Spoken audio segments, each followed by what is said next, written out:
So A for affinity marketing, B for bounce rate, और आज हम बात करेंगे CAC, customer acquisition cost, C से।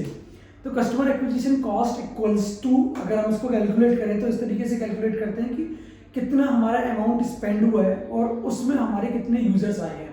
तो CAC equals to total spend divided by total number of users जिन्होंने, जो हमने एक्वायर किए हैं। तो इस तरीके से मान लो कि अगर मैंने कोई भी प्रोडक्ट अपना सेल किया तो उसमें मेरी कितनी कॉस्ट थी, वो कॉस्ट कैसे कैलकुलेट होगी कि कितनी मेरी मार्केटिंग की कॉस्ट थी, कितनी मेरी सेल्स की कॉस्ट थी, क्या मेरे एम्प्लॉयज़ की कॉस्ट थी, क्या मेरी ट्रेवल की कॉस्ट थी, क्या मेरे ऑफिस एक्सपेंसेस थे। तो वो सारी कॉस्ट को हम कैलकुलेट करेंगे, उसको डिवाइड कर देंगे नंबर ऑफ यूजर्स से, तो उससे हमारी कैग निकल के आ जाती है। अब उसको ऑप्टिमाइज कैसे करते हैं, तो हम अपने लैंडिंग पेजेस को देखते हैं, हम उसमें ट्राई करते हैं कि इसको किसी भी तरीके से कैग को कम से कम लेके आने की कोशिश करें। उसी कैग का एक और होता है कि एलटीवी की लाइफ टाइम वैल्यू क्या है। अगर आप देखेंगे तो एलटीवी में ये होता है, जैसे कि GoDaddy क्या कर रहा था कि बीच में एक एफिलिएट लॉन्च किया था उन लोगों ने कि आप $30 का हमारा प्रोडक्ट खरीदो और $52, $52 एफिलिएट को दे रहा था GoDaddy। तो वो इसलिए दे रहा था क्योंकि उसको लगता है GoDaddy को कि एक कस्टमर जो मैं एक्वायर कर रहा हूँ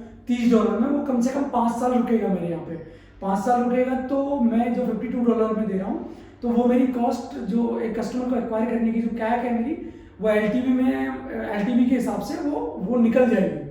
तो इस तरीके से कैक होती है और एलटीवी होती है। तो आपको हमेशा ट्राई करना होता है कि आपकी जो कैक है ना वो कम से कम हो। जितना आपकी कस्टमर एक्विजिशन कॉस्ट होगी उतना ही बेहतर आपका बिजनेस ग्रो होगा मेरे हिसाब से। Thank you so much guys.